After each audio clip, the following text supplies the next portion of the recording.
How's it going? Everyone, Tim and Joel, called in the ring. Not hearing any music. Curse you, Joel Pearl. You're my nemesis. You're doing this to torture me. I realize that now. It's punishment for breathing in the intro while the title screen was going. Yeah, I really flubbed that. My bad, pal. Oh, this is great. It's great, everyone. There's cat hair in my coffee. What a great day. Tim and Joel, calling in the ring. Trying to get everything ready to record. We're just talking all over each other. It's a banner day for us, let me tell you. I'm also not recording, so just give me a minute. Here we go. We are batting 1,000 today. So yeah, I'm nailing it. Yeah, I think so. If you want to nail it with us, friends, go ahead. Toss a like on the video. Just show us that we're not completely inept, just mostly inept. You can leave a comment, tell us how inept we are, and then subscribe to the channel to prove that our ineptitude is not bad enough to keep you away from hanging out with us. And in the meantime, you can also join our Discord. There's a link in the video description. There always is. If it's not there, then I don't know what to tell you, pal. You're doing it wrong. Or maybe you're just doing it right. Tim, are you doing it right? No, I'm still waiting for the thing to load so I can record. My God. Hey, you know what? I don't know. I don't know why it's starting this way. This is your fault. I'm blaming you. I mean, I think that's fair. I was supremely late today. I was I was definitely having a big start. I was rewatching Darby and Sting and parts of All Out. I have to talk about these things with you. I have to be able to lead the conversation. If I can't, then what the hell are we doing here? I'm surprised they are not etched in your mind as they should be. Because I don't know if you know this, but while there's a pay-per-view going on, I have to engage in conversation with not only 6 other people, but also an entire chat room full of people who are also talking about the show. I don't really get the chance to enjoy it on the same level that most of y'all do. Insane. So I have to go back and watch it. You could have just not watched Raw instead.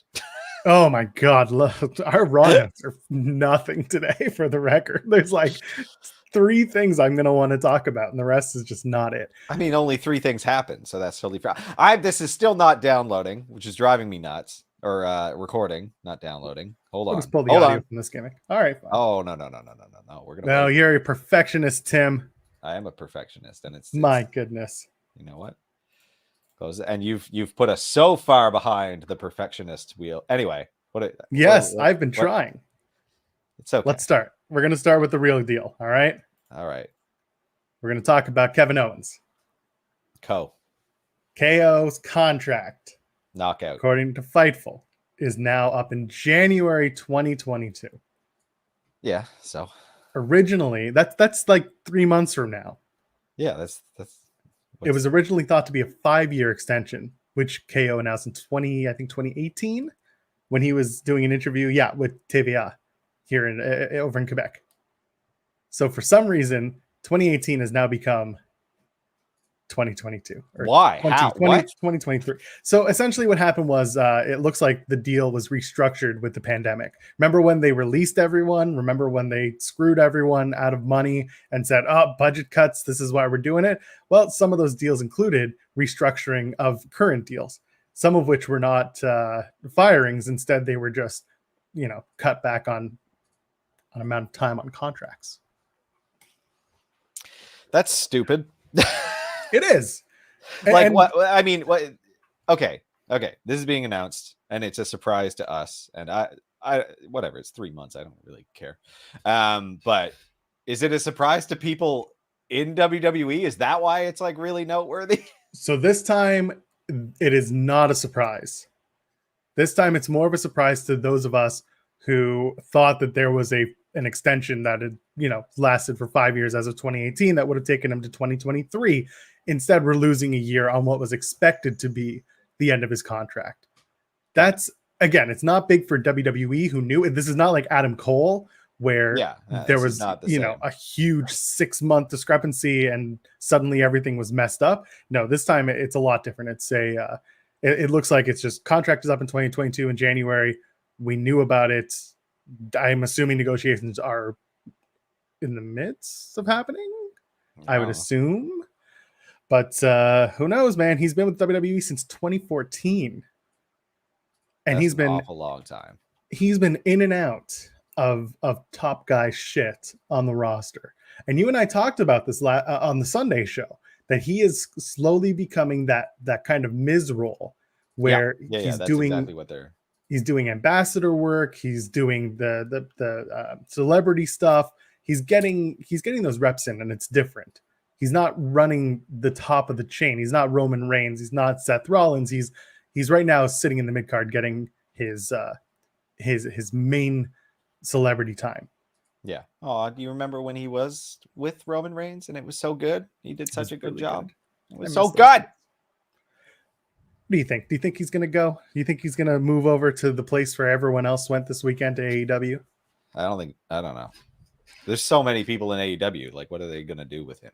Well, I feel like he'd have the same issue there that he has in WWE. So I think it's entirely up to him and what he thinks. Because I don't know. I have no idea. I don't even know who.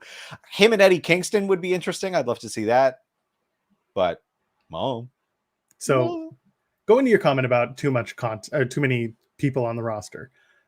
I saw that argument. I saw a lot of that argument, and I understand where it's coming from, especially after a weekend where they added not one, not two, but three people plus a surprise in having Minoru Suzuki show up on the show. I get that. I understand.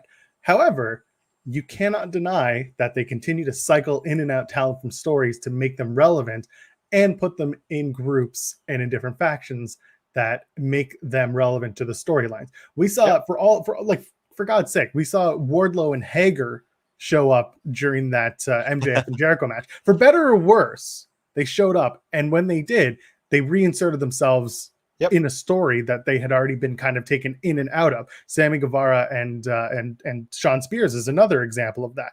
Guevara 100%. May not be on TV all the time, but when he is, there's a story there that has been developed, which is nice of AEW to have. You know, they can pull back for those things. So KO joining. That's the thing. Like, I'm not saying that AEW has too many talent generally. I'm just right now, it's hard for me to picture how he fits in, but give it a second. And I'm thinking like, I don't know. I think he fit in pretty well with Mox and Kingston or something like that, you know? Don't forget KO has a big background with Cole and the Bucks. Back in the PWG days, they were in a group together called Mount Rushmore. Now, I don't know if you saw the tweet delete from Mr. Owens. Did you? No.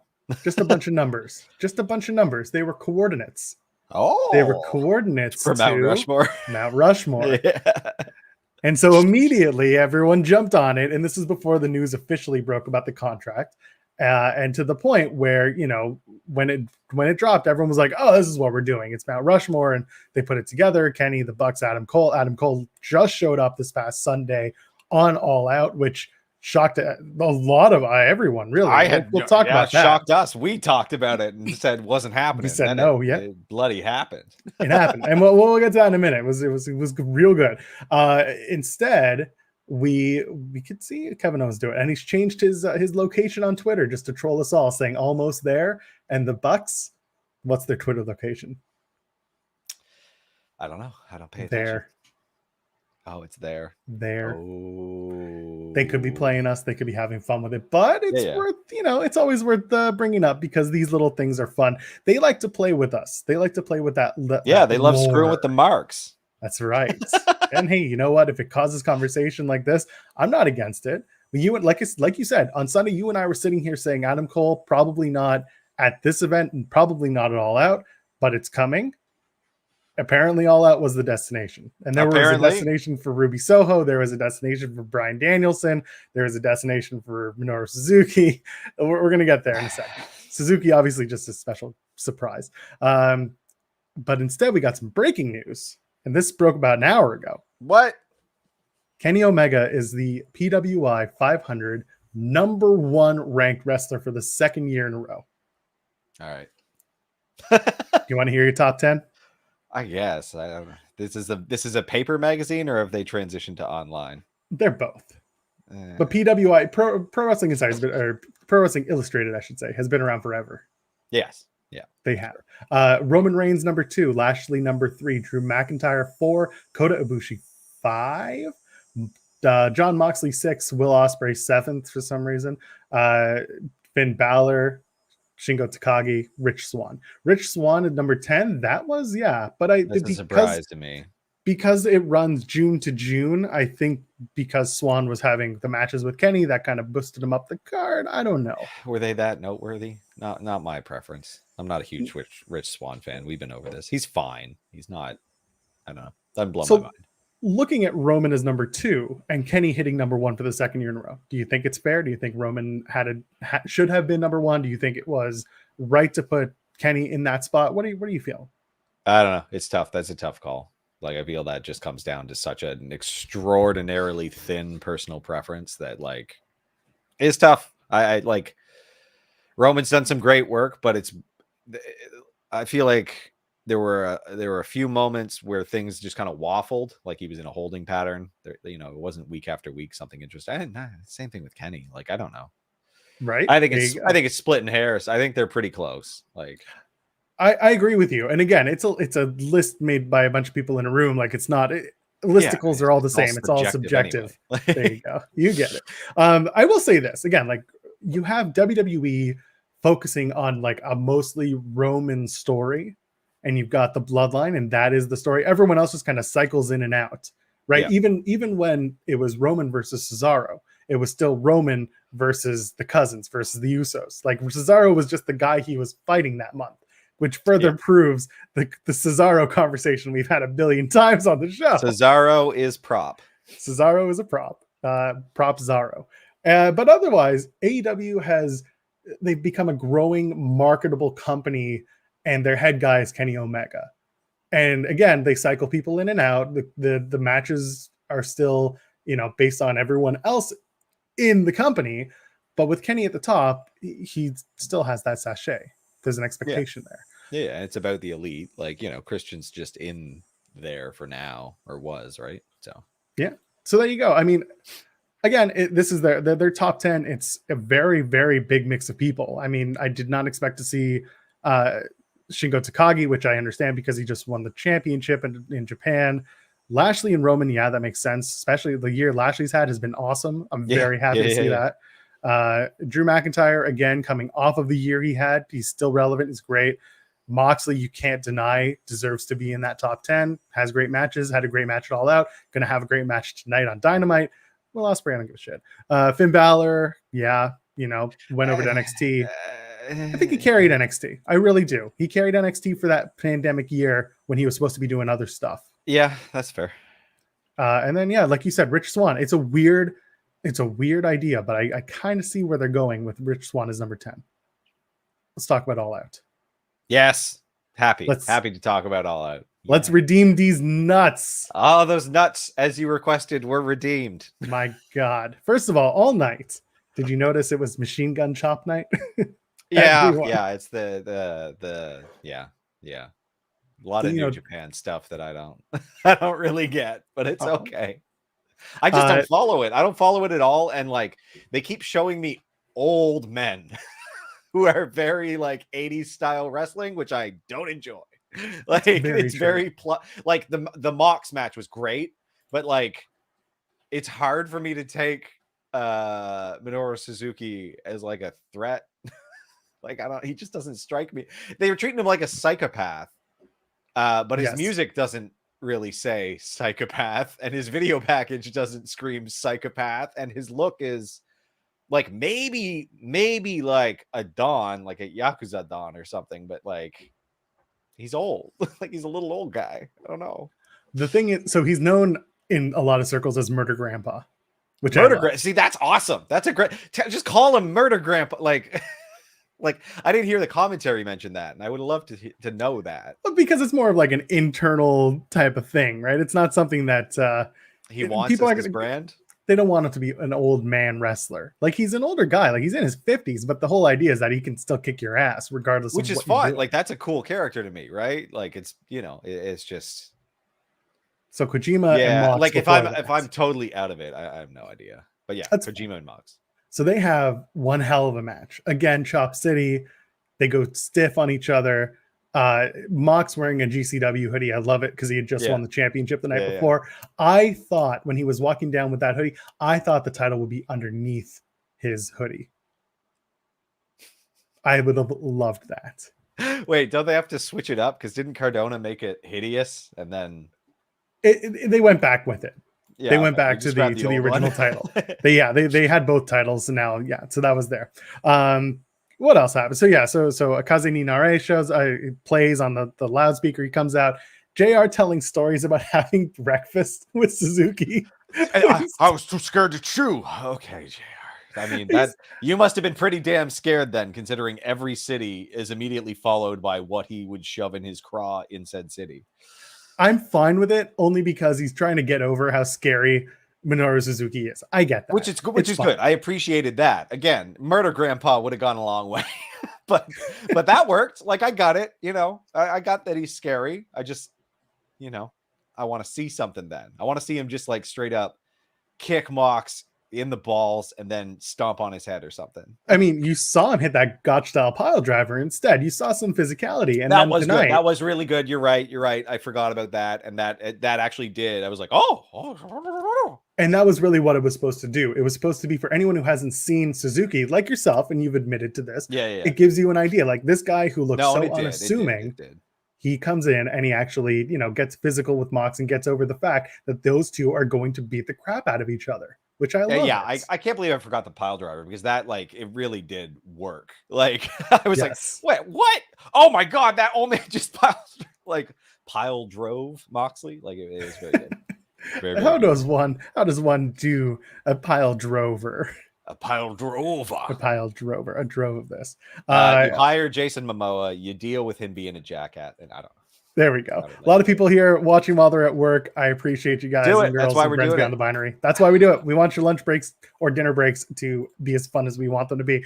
Britt Baker, Chris Statlander had an awesome, fun match. Wasn't expecting it to be that good. They went brutal. I love the DMD taunt. She does the DMD, and then Statlander grabs the finger and does the boop, which is fun. And it's a little thing that shows off her strength because she then does the shoulder tackle afterwards to put the emphasis on. Again, little things like that are what I love about wrestling. Yeah. And then they do it again. They do the lockjaw attempt, and then Statlander breaks out of it. And what does she do? Haul her up for a front face slam, and then hits the axe kick because she's a strong ass bitch. Love it. So good. What do you think of Orange Cassidy getting a little yelly? I loved that. It's been so long, right? Like that was such a long-term payoff that the rare times he does something like that, it really works. Like it yeah, I loved it. I really enjoyed it. It's nice to see him break character because he cares about his best friends. Yeah, I love it. And then we get to the finish, Pittsburgh Sunrise, which that's your hint. It's a little bit of a wink, wink, nudge, nudge in the end. Yep. And then it's a near fall. And then the curb stomp and another near fall. And then the lockjaw, and Statlander is out. It's not a submission. It is just out. Everyone looks good. It's a great finish. Very happy to see that. That match was so very impressed. Very impressed. Didn't know. And the finish was never in doubt. No. But good stuff. Whew. Very good. Very good. Do you think Chavo canceled Pac's flight and that's why? That was an interesting play, I guess. Okay. One thing I do want to say here, Elito's found it now. Like his delivery and stuff in those backstagers has been a little bit to me. It's fallen flat. I haven't really gotten other than he's like a delusional mob boss, which I still now I really think might be where they're going with it. Like he put on a bit more of the Macho Man kind of thing in this most recent one. His delivery was really strong, direct, and it worked a lot better for me. And Chavo seems to be saying that maybe he doesn't have full confidence that Andrade can actually beat Pac, right? Like that's the little bit of cowardice. So I don't know. They're doing something interesting with this, and I'm much more intrigued after that promo than I was before. What happens if Pac beats Andrade tonight? Or on Rampage? Sorry, the match is at Rampage. What happens if Pac beats Andrade? Does Chavo move over to Pac? Do we see maybe the Lucha Bros move over to what do we do? How that's can we the thing. play this so it could have been, maybe it's a play that Chavo secretly just wanted to manage Lucha Brothers the entire time, and he was just using Andrade as a vehicle to form his own stable, and now he's seeing that's not going to work out. You know, but they also have Abrahantes, so I don't know that makes a ton of sense. We could see like a real talk conversation between Andrade and Chavo, where Chavo kind of sets the new agenda. Andrade came in thinking he was going to, you know, run wild, but maybe Chavo saw something he didn't, and he's got a different plan, and we slowly see whatever that plan is unfold. Could be bringing in some other stars, right? A different faction. I like it. I like the ideas. Let's see how it plays out. Yeah. But we don't have to sit anymore to know how Lucha Bros and the Young Bucks played out. Oh my God. It's been, I can't remember it was a WWE pay-per-view. The last one we watched, not the very last one, but there was one where I was just like, this was great, start to finish. And it was a big surprise. I think it was like one of the weird pay-per-views. I can't remember the name. Was it Money in the Bank?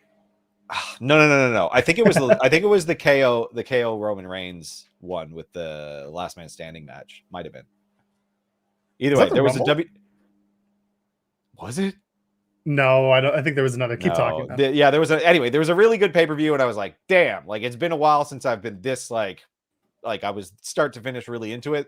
This pay-per-view is another one. This match in specific, I don't think I've been this enthralled in a match in a long time, like a few months. So this was very, very, very, very good. It wasn't flawless. There were things, but like, yeah. What were your thoughts on this?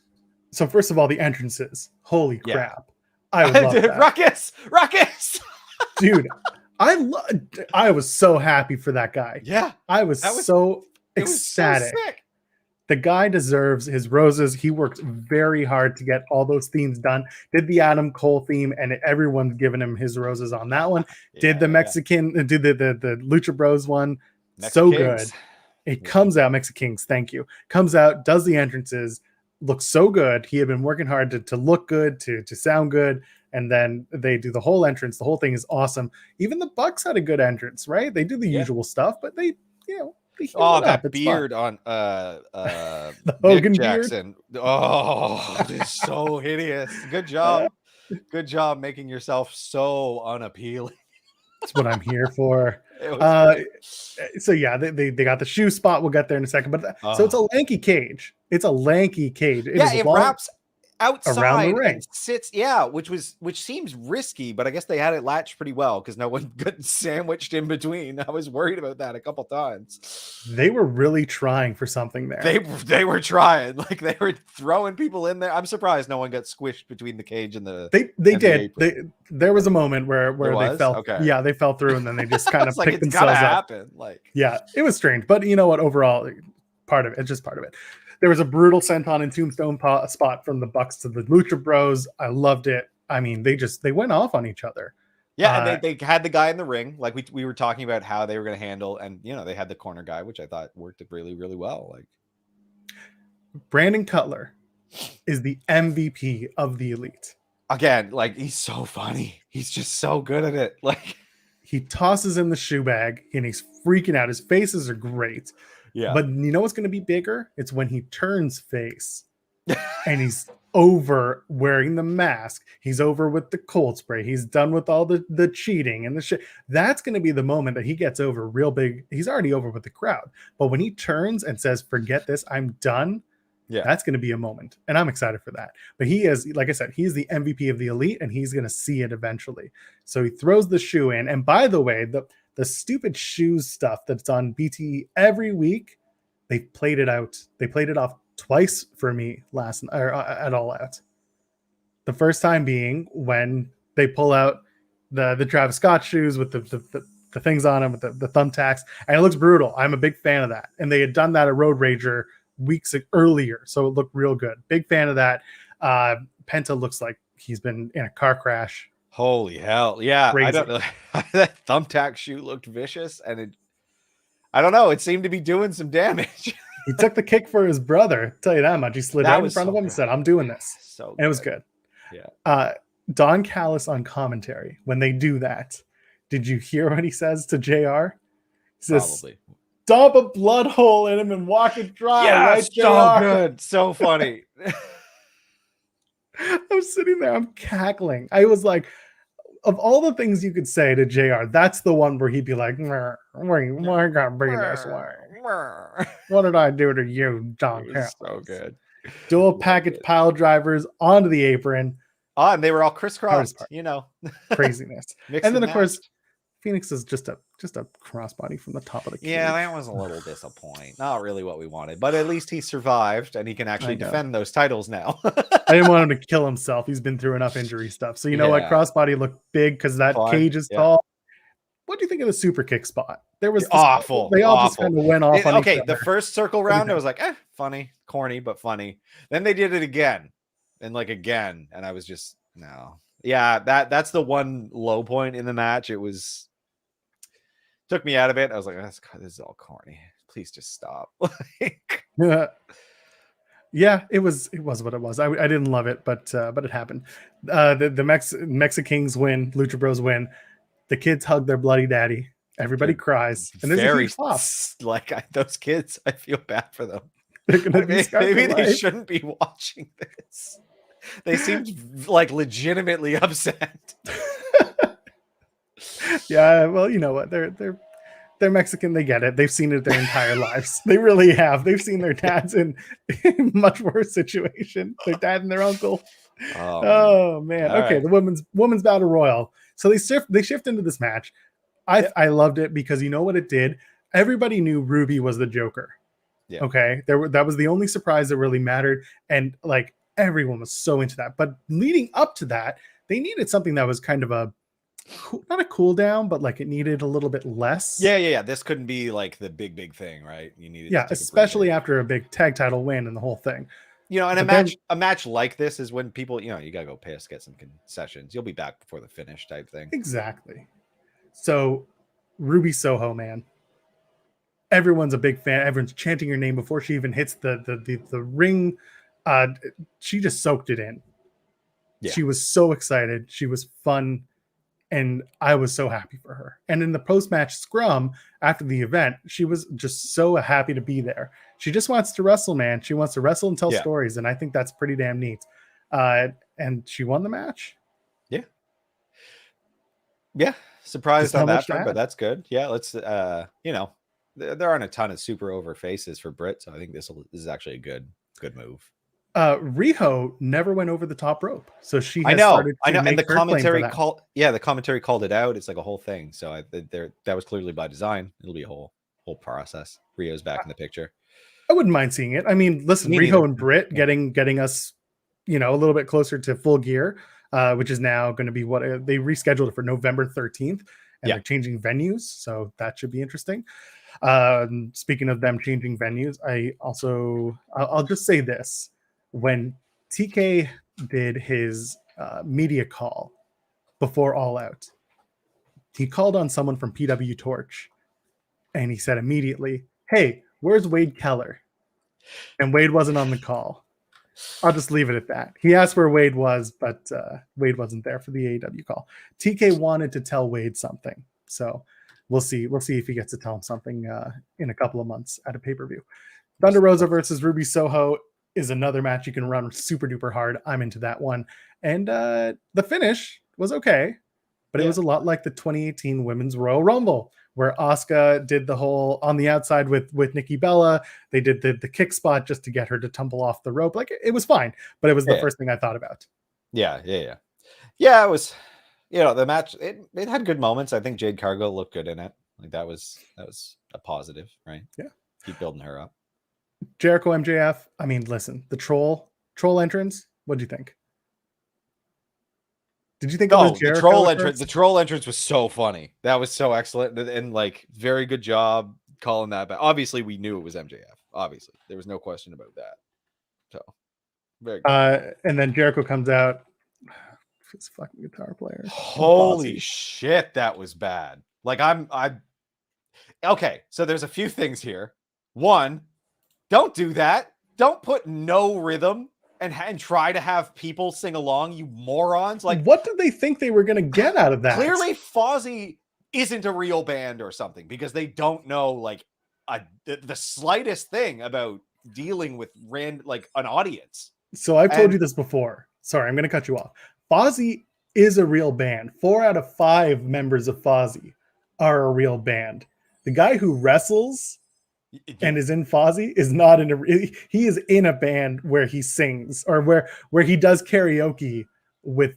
It's bandioke. Where the hell was the drummer? Why couldn't you have the full band? Why did you just have that guitar player who couldn't restrain himself enough to not wank for like a few minutes? He was trying to play the melody to lead people, which is stupid.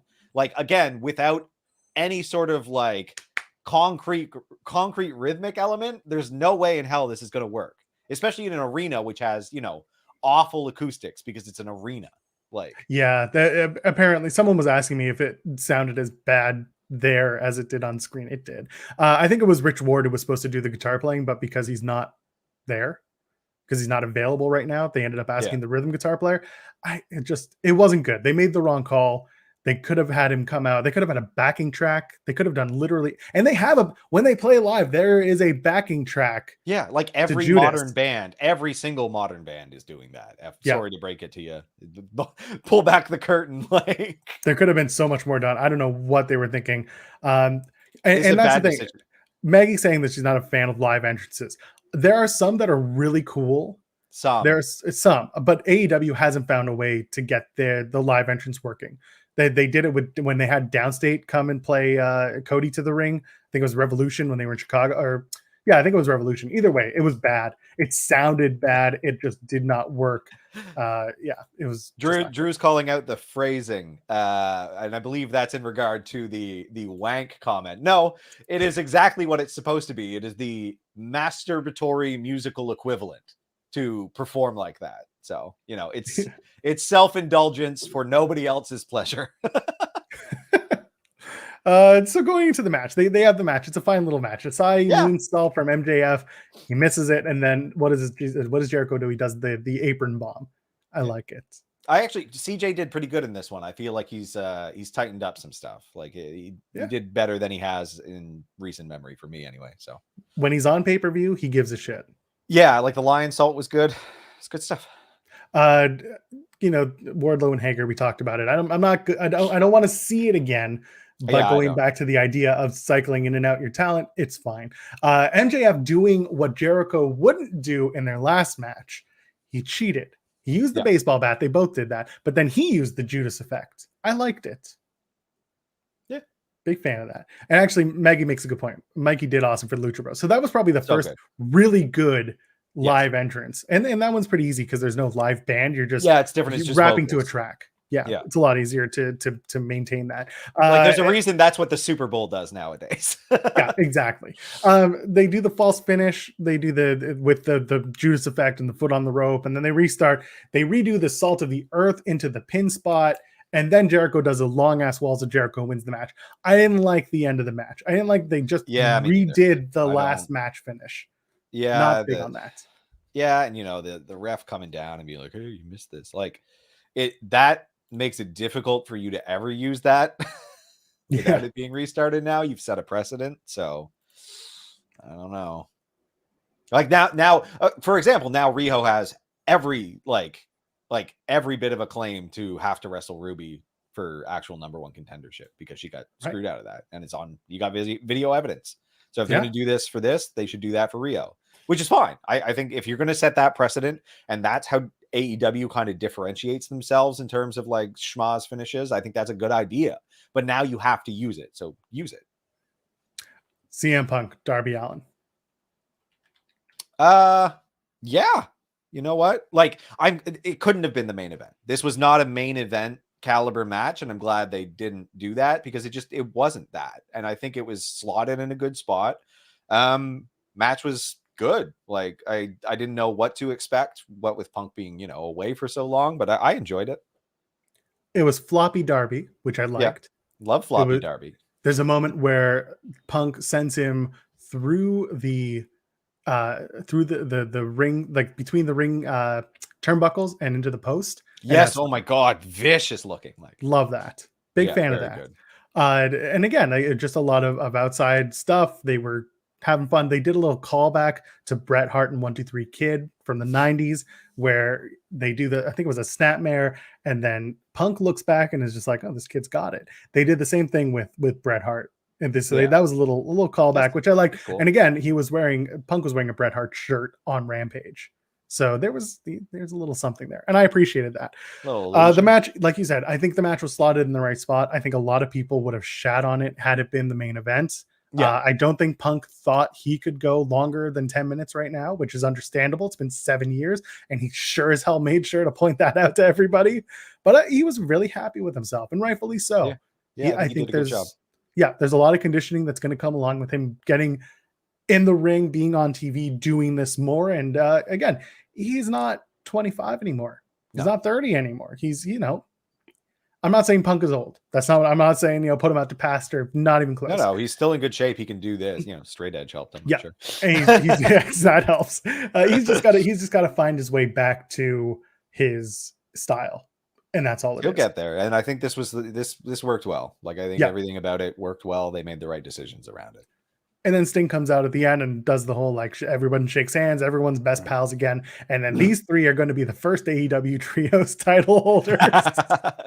Very well could be. Give me CM Punk with some cheese ass face paint. Oh my God. It's Darby on one side, Punk on the other. And you know what? No. Do his little fists and put it around his eyes. No, it's got to be Darby's got one side of his face painted. Punk's got the other side of his face painted. And Sting, there you go. Do it up. It is the Father, the Son, and Sting. Let's go. I don't know the rest of the notes. QT and Tall Paul. How was that? It was another cool down match. Poor Paul. So gassed. I was barely watching it live. I'm sorry, friends. It was what it was. It wasn't anything. It was Big Show, which as I was watching the match, my mind drifted, and I was just like, huh. Good on WWE for getting over a name as absurd as The Big Show. Like, where I just say it and it's not even a thing. Yeah. Like, but that's such a stupid name. Back in 99 when he came in, people thought that they called him The Big Show because of the TBS and it's Turner. And they were taking him from WCW. So people thought at the time that was like their big, like, oh, gotcha. But no, he's just a big, tall guy. And he's just big. Vince McMahon only has so many ideas to give you on this one. Anyway, Paul White, much better real name. Yes. It was fine. It was a fine match. He played the hits. He smacked the people. He did the punches. He did a chokeslam that looked okay. But he also was sucking wind something fierce. Poor bastard. Yeah. And then we got to the main event. Okay, let's be honest. Was it a great match? No. I actually think the last one was better. Yes, I agree. The Rampage match was better because it was also condensed. It was unknown. People didn't know what to expect. This match, people knew two things. Kenny was going to retain the title. Yeah. And Brian Danielson. It's going to take me a minute to get to that. Brian Danielson was going to show up in some way, shape, or form. Because of that, the crowd was just subdued. They were tired, or at least just not into it because they knew what was going to happen next. So the match just happened. There's nothing really like that. I'm going to have to go back and actually watch it and just figure it out because I'm sure there was noteworthy stuff happening. Yeah, I vaguely recall there being like a lot of outside stuff. And again, like the count being very... like a lot of liberties taken with that, but and like there were tables. Like yes, there were. Okay, that was good. So there was the spear through the table from Christian to Kenny, and what I liked about it, this was kind of cool. Kenny like takes a step off the ring apron to take that spear, and like you can see him just kind of floating midair for a second so that he can take it. I like that. I think that was pretty. Yeah, neat. Like, and there was that vicious like Christian did the splash and cut his little tongue with the legs. That was vicious. I was like, oh, that was dangerous. Good thing you got away relatively unscathed. Kenny wins the match. Yeah. Cool. Out come the elites. Everyone beats up Kenny. Out comes Jurassic Express. They try to even out the odds. And I like that it's Jurassic Express that comes out because they are really building that team. They're really building Jungle Boy. They really want him to be something. There's an investment there. And I see that and I appreciate that. And then the lights go, or they do the beatdown. And then Kenny gets on the mic and he's like, nobody can beat me. And he does the whole thing. He says, living or dead, lights go out. That to me was the moment I knew Adam Cole had joined. Really? Because that's the thing. I still was expecting Daniel Bryan. If you know your elite lore, if you will, your elite story, Adam Cole was dead. He was poisoned. He was killed on BTE before he went to WWE. That was the story.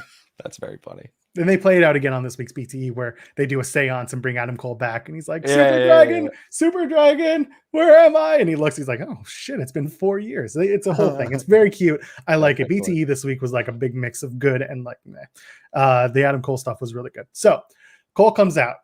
He comes out the heel tunnel first, but also what everyone's like freaking out. So they don't even think about where he's coming out from. And I'm like, oh, I see those shoes he's wearing. He's wearing Jordans. Yeah. He's wearing black and gold. I know whose side he's on because the story has been through BTE the entire time. It's got to be Jordans, to the point where even when Kenny on an episode of BTE was wearing a pair of Reeboks, they made him go and buy Jordans just so that they could be on the same page again. So stupid. It's so stupid, but they made it the story. So Cole comes out and everybody read no logo, but continue. Listen, we talk about this shit, but in terms of the story, I saw the shoes and I'm like, he's going to super kick one of them motherfuckers out of the building. And what does he do?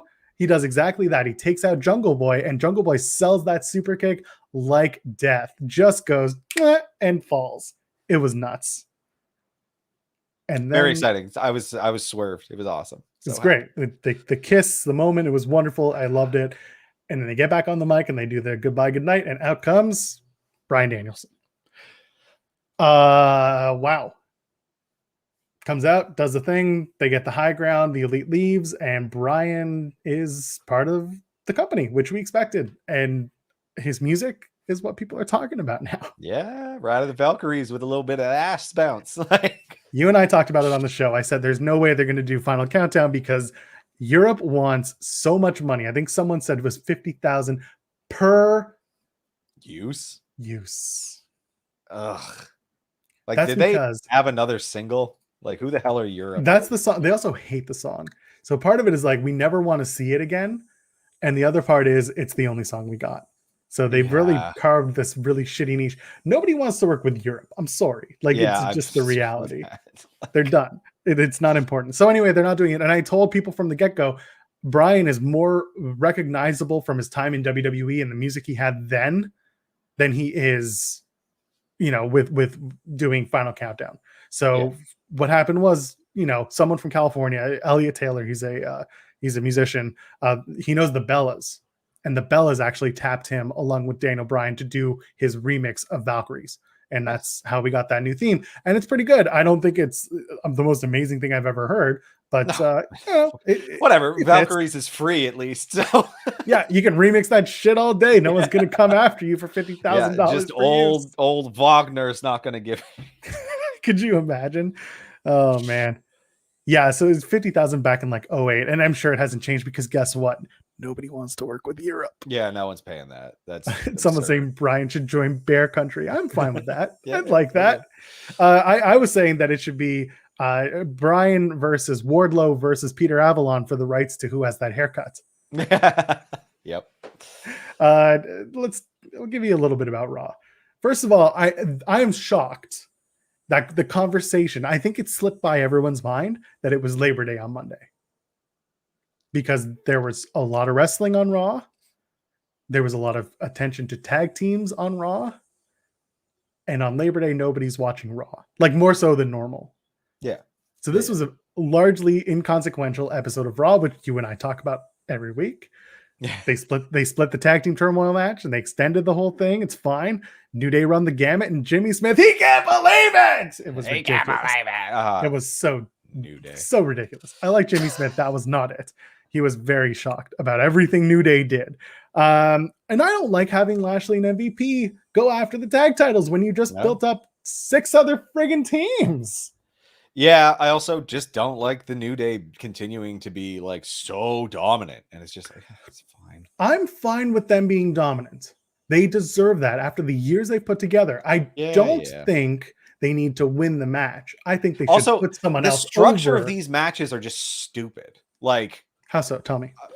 Okay, so they just draw, like, are they doing a raffle? Like, it's clearly, like, this is not how an athletic competition would go. It makes no sense. Like, if you do like a qualifying match for placement, sure, you drag this shtick out and you have a tournament, right? But like, the gauntlet things are just dumb. Like, at one point commentary was like, this is a test of endurance for every competitor, and I was like, no, it's not. The people at the end, it's a regular day, like, easier than a regular day. It's so dumb. If they explained it, I think, yeah, it would be a lot easier to stomach, because you could easily have done something like, we don't have top ranked tag team, so it's not that, but everyone drew straws, or everyone met with Adam Pearce and Sonya Deville. Do something, like. But then they have to show it, because that's how they are with the. And I get it. I said this on Twitter after All Out. Like, WWE is not AEW. AEW is not Impact. Impact is not Ring of Honor. Like, everyone has a different modus operandi. They're all doing a different style of wrestling, and they're trying to engage different audience members. WWE has taken that nostalgia, not even nostalgia. Okay, let me go back. Back in the Attitude Era, they drew in a huge number of people. Those people have grown up and had kids. Their kids are now the ones they want. And they'll go back to the parents and be like, hey, remember when you found wrestling? Well, now your kids love wrestling, so now you have to love it with them. That's WWE. And it's no longer wrestling, it's entertainment. AEW is appealing to those fans that are younger, and it's clear because you see the demographics. They're appealing to a younger audience that maybe wants a little more sport out of their wrestling. They want rankings, they want stories, but they want everything to make sense in the form of sports. I just want internal coherence. Like, when I was talking about the okay, you restarted the match, you set a precedent now.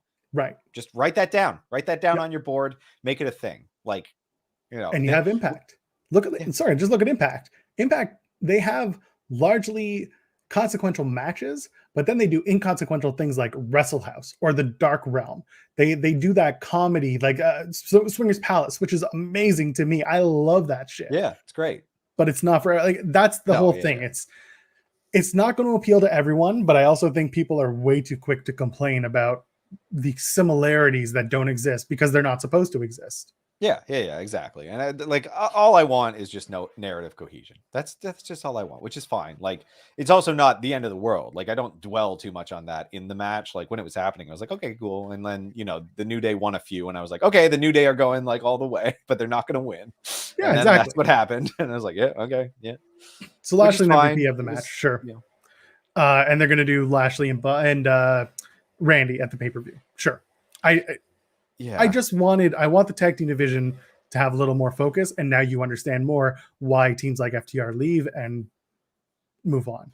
Yeah, and we've seen MVP keep getting pinned in these tag team combinations with him. So it's like, why? Like, this wouldn't have been such a pain in the ass if they didn't relegate Cedric Alexander to chasing for the 24/7 title.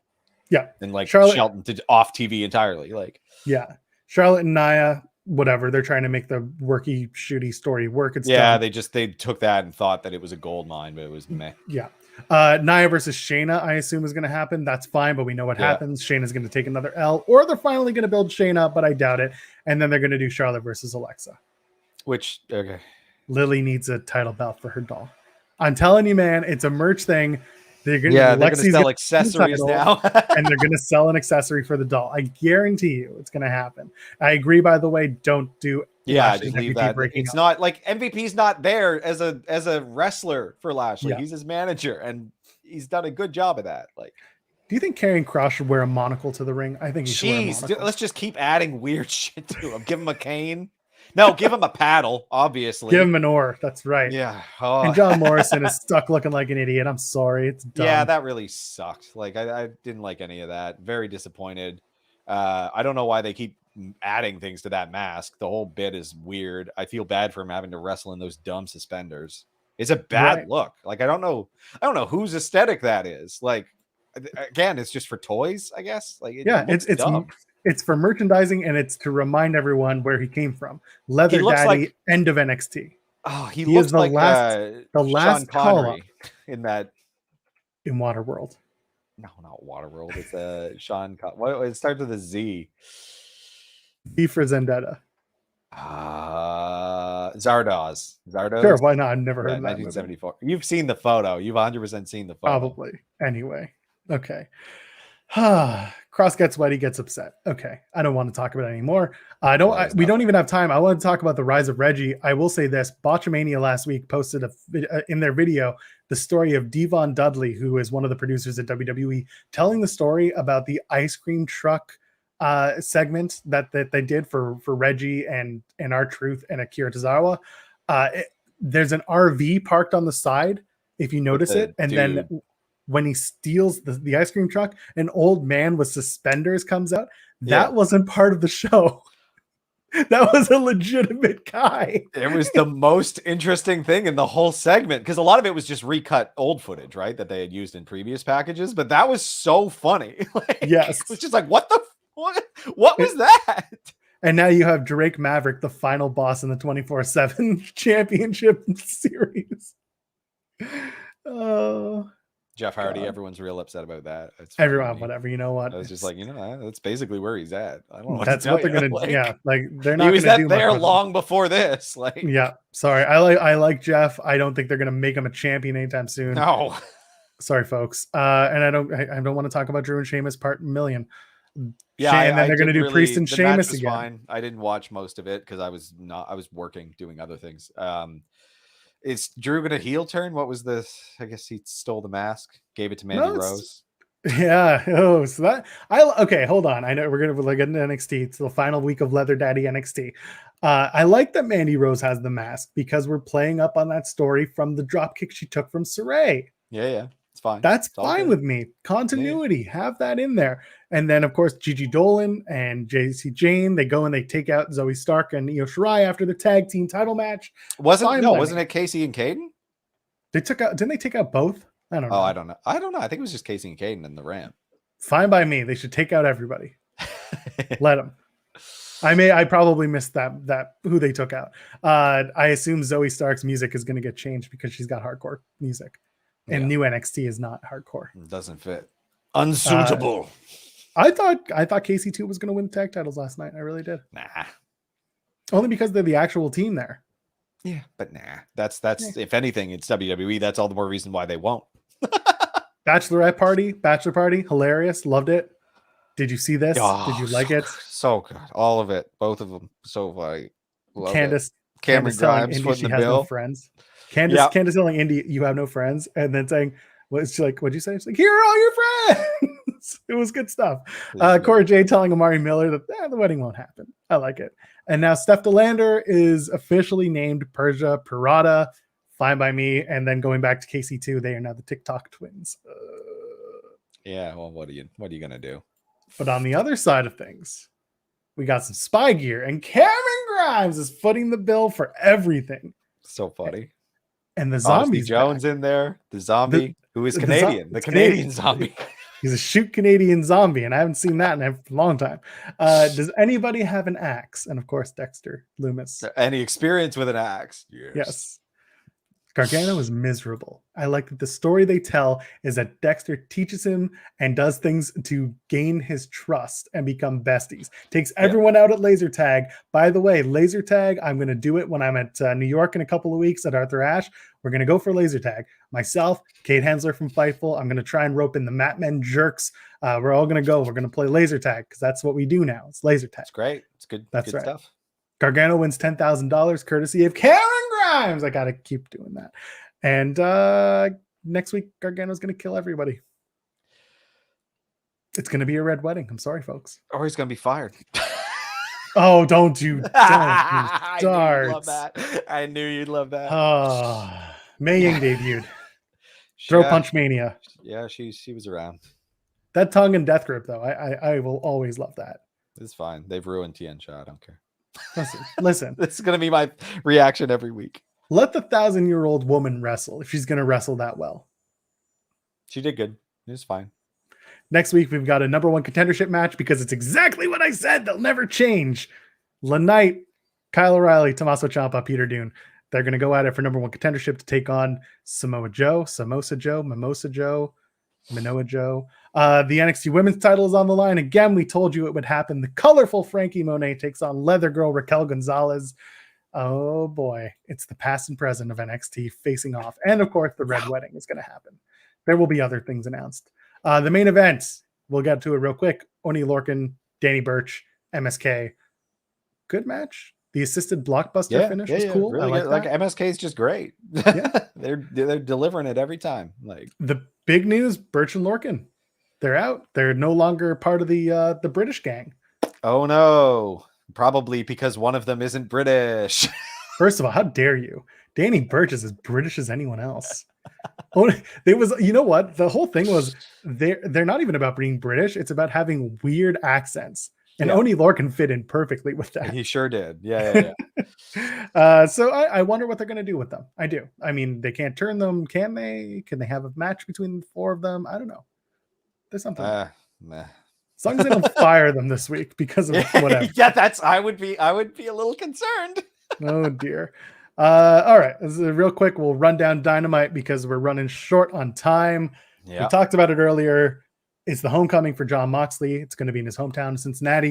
It's going to be, by the way, I rewatched the Stone Cold Sessions with Jon Moxley, with Dean Ambrose. It's still awkward 5 years later, but it's not as bad as you think. I'm familiar with all of this. So Stone Cold did a sit-down interview on WWE Network with Mox. Weird. Yeah. And this was like 5 years ago. Like I said, it was just before SummerSlam.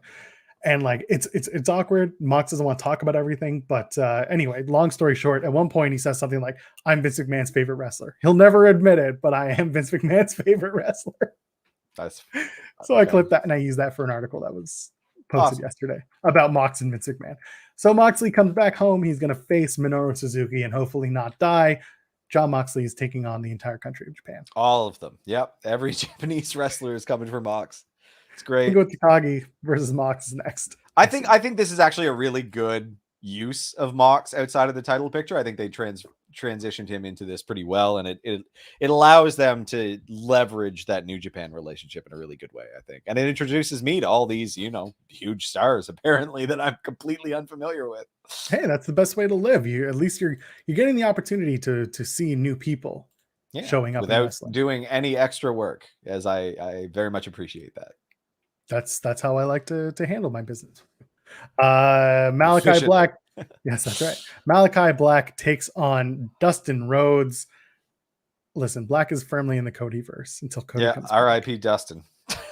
Did you hear the latest that Cody's coming back real soon? I assumed. He didn't need to announce that. What do you think? Cody's going to break out of the AEW title stipulation thing? No, I mean, he'll come back. Dustin will lose to Malachi, who's left from the Nightmare Factory. He'll fight Malachi and win. What happens when Cody brings the AEW championship into the Codyverse? Are we all screwed? Will that be the dark ages for AEW? Might be. Oh, might just put everything in the toilet. Then he'll wrestle all of the new guys, of which there are plenty now. So just one at a time. Cody's going to win against all of the people who are better than him. That'll be a fun match. I'm sure it'll be very competitive. I'm fine with that. Yeah, it will be a good match. Yeah. Yeah. Black is gonna kick the 7 out of Dustin Rhodes. Yeah. Ruby Soho takes on Jamie Hayter. I'm impressed that they're doing this match because I have no idea where they're going to go with it. They're putting over Hayter strong. They're putting over Soho strong. I don't know what to think. I don't know. I'm curious. I think it's interesting. And I have no idea how they're going to finish it. Soho is number one contender, so I can see them just being like, she's going to win because of that. But they got to find a way to make it look like Jamie Hayter isn't a big loser. Because she ain't. Because she ain't. And then Daniel Bryan's going to speak. That's the other one. No final countdown. I'm sorry. No, it's not happening. No, I'm sorry. And then I just found out through our friend Dan that Powerhouse Hobbs will take on Dante Martin. I like that match. Yeah, it sounds like a good match. I'm really excited. Rankings one, I guess, but it sounds cool. Hobbs working up the rankings. I guess Dante. No, Hobbs has got to win. Yeah. Powerhouse. And if they finally start breaking Hobbs out of the FTR world, I'd be fine with that too. FTW world. I say FTR, my bad. The F the world. Yes, the FTW world For the FTW World Championship. Oh my God. We're out of time. Miz is on Dancing with the Stars. That's official. I don't That's care. I don't care. Not news. Not it's important. I like it. I'm a big Enjoy. fan. I want to see the Miz Not get for it. me. Not for me at all. I was trying to end on a happy He's going to note. hurt his knee. Oh, I hope not. That's awful. Be careful. Friends will be back. I don't know if we'll be on a Sunday this week because I am traveling. This seems to be like the every other week one of us is on the road. I'm on the road this week. I'm on the road in 2 weeks when I go to New York for Arthur Ashe. So the Wednesday show might not. I don't know what's going on. Tim, where can the kids find you on the internet? At Tim Stone P, TIMBSTONEP on Twitter. If you made it this far, drop a like on the video, subscribe to the channel, share the link around, tell them about us, tell them what you like or what you don't like. I don't care. You can bury us all you want. Leave a comment doing it. Join our Discord. There's a link in the video description here. And we are at Tim and Joel Pod. I am at Joel Pearl, JoelPearl. If you're listening in audio realm, go ahead, leave us 5 stars. That really helps us, friends. Until next time, we're out. I stole the Sean Ross Sapp thing. Damn it.